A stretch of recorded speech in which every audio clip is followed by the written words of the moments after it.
All right, part 4. The last one of these says, not all unhappiness is of the pain body. Some of it is new unhappiness created whenever you are out of alignment with the present moment, when the now is denied in one way or another. You're not happy in your present moment. You're not miserable because you've learned so much and grown so much that you can create a good reality anywhere you are. You've got your own inner landscape that you live in, so you can literally create uh, a little cocoon of wherever you are. But it's not your ideal place. It's not your end game. It's not where you really want to be. And you've got to be honest with yourself. And you can't stay in the situation you're in because of other people to keep them afloat, or because you're afraid that that things are going to fall apart if you leave, or any of that stuff. You can't let any of that hold you in the space that you're in right now.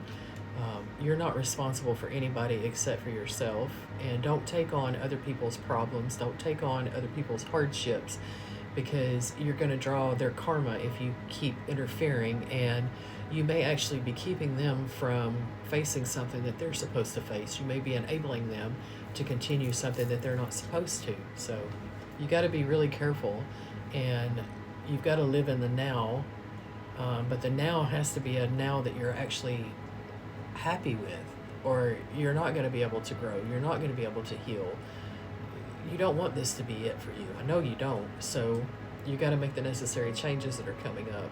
And that goes back to the move, or whatever it is. It may not be a place, it may be a job, or it may be both. Whatever it is, whatever change you're being called to do now, do it now. All right, I'm going to draw one goddess card every reading now until we get through the deck. And the one that came out was the Eagle Woman, and it's really cool because during one of the uploads, I felt drawn to draw some of my other cards. And when I got the Animal Spirit cards out and I started shuffling them, the eagle hit the ground. But it came out on the last reading, so I wasn't going to read it until I remembered the goddess card that came out, and it's Eagle Woman. Despite the fact that the life-giving and death-wielding bird goddess is one of the oldest representations of the goddess, eagles have usually been linked with the masculine. With a few exceptions, the Sphinx of Egypt had wings of an eagle, and the Aztec goddess, I can't say her name, we're not even going to try, was also called Eagle Woman. This Eagle Woman shows a new marriage of the feminine and the eagle.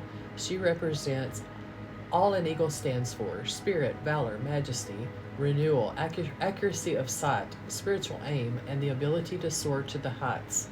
She also holds in her hands a vessel, the traditional symbol for the feminine, for that which receives, contains, and nourishes. Here both sets of values are joined, emblematic of a different combination of strengths that are part of being woman-born. Eagle Woman is a joyful affirmation of our ability to break out of millennia-old stereotypes and find a new definition that embraces the entire continuum of being alive. She teaches that women can express the qualities of the eagle while continuing to contain and nurture. You're still becoming who you truly are, and you need to give yourself permission to be that woman. You need to express yourself. You need to dress the way you want to dress, and you need to be totally comfortable in who you are, because you have earned that. You have gotten to the point, you've been through all these things, and you're at a part in your life now where you are totally reconciled in you and who you are. So I love that with the Eagle Woman. And then I'm going to read, this is my friend Halsey Wilder. She's on my Facebook. If you guys would like a deck of her cards, I really love her cards. She designed these herself, and she also wrote a book. And so the cards kind of go along with the book. I haven't gotten the book yet. I need to do that and read that. But anyway, she lives off-grid in Colorado in a most magnificent place, and a very resilient lady. She's overcome illnesses herself.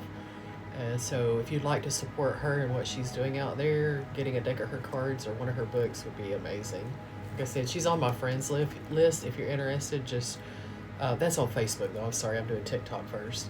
So you can find me on Facebook if you're not already on my Facebook, and I can connect you with her if you'd like a deck of her cards. But the first one says, Tear Cleanse. Let the tears fall. Each drop is holy water. This is not weakness. This is the soul's release, cleansing grief so you can rise again. you've been through a lot that you know, it's okay to cry over. Um, I kind of touched on this the last reading that there is a loss coming up. When that happens, don't feel like just because you're so evolved now and you know things that you didn't know, and you know that they're released from this prison, you know, and all this stuff, don't feel like you can't cry. It's okay to cry. Crying is cleansing, it's a release. And you can cry because you love that person. You can cry because you're going to miss that person. It's okay. We're human, and it's a human emotion. Crying is a part of being human. Um, it's one of our ways of expressing deep emotion. So let that happen when it happens. The next one is love. Love is found not in hiding your heart, but in offering it and remembering you have one. I think that goes along with that King of Pentacles that's going to come into your reality in one way or the other. It's time to open your heart back up and let people in. The right people. You know now. You get red flags. You get warnings. Your intuition is spot on. Don't ignore all that. But when the red flags don't go up, when you don't get that weird energetic feeling or read from somebody, let them in. And do it slowly. Have your boundaries. But when they earn their way in, let them have the opportunity to earn their way in, you know? Don't shoot yourself in the foot and miss out on some really good blessings because you've been hurt in the past. And then the next one says, listen to the animals. In the stillness we can hear the whispers of the wild ones speaking to us the ancient truths. A lot of you are connected to a fur baby. That's your guardian. That is it's a soul family member. Deeply connected, and that animal loves you so much. And they were brought to you for a reason. And it's going to be okay. Some of you there's something going on with the animal you're kind of worried about, but it's going to be okay. They're going to be in your reality for quite a while. And if they do leave your reality, they're still with you always. They're part of your spirit team. All right, next this is going to be the last of the reading, and I'm going to have to do another part, I think, because I talk too much, but I'm going to try to get through it real quick. I don't want to be too fast, though, you know. I don't want to cut you guys short. Hippopotamus, exploration. If you have become bored with your life, have the creative power to stir things up and revitalize everything. You can do this by starting new projects, setting new goals, and making spiritual connections.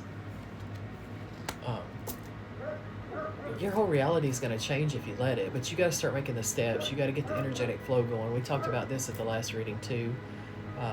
Clean up clutter, get rid of mess, downsize, make way for the new by getting rid of the old. And we are definitely going to have to go to another part, and it'll be a short part. Sorry about that. And that's my roommate's dog, Bo. He's amazing, but he's the protector. He's a Great Pyrenees, and he lets us know if anybody is around that shouldn't be or whatever. He's a really good guardian. But anyway, next is the Crow. Which part of your life is or may be going through a transition? Maybe you are changing relationships, careers, or cities. Whatever it is, the Crow is signaling you that you are ready for the change. That came out in the last reading too, or one of the ones before that, but it's because it's signaling you that it is time for this change that you've been fighting or debating or wondering about. It is time, and it is going to present itself to you if it hasn't already, and you need to walk through that door. This reality is not the reality that you want to be in, and so if you want to change timelines, jump timelines as I call it, you have to be willing to jump. You have to be willing to go, and sometimes you got to leave a lot of stuff behind to do that, but it's okay. It's just stuff. It will be replaced with better, you know. Get rid of all that broken crap that you're not using anymore. If you haven't worn it in a year or 6 months, toss it. It's time to downsize, and you don't have to get rid of everything, but the stuff that's not important, it needs to go. All right, we're going to go to the last part.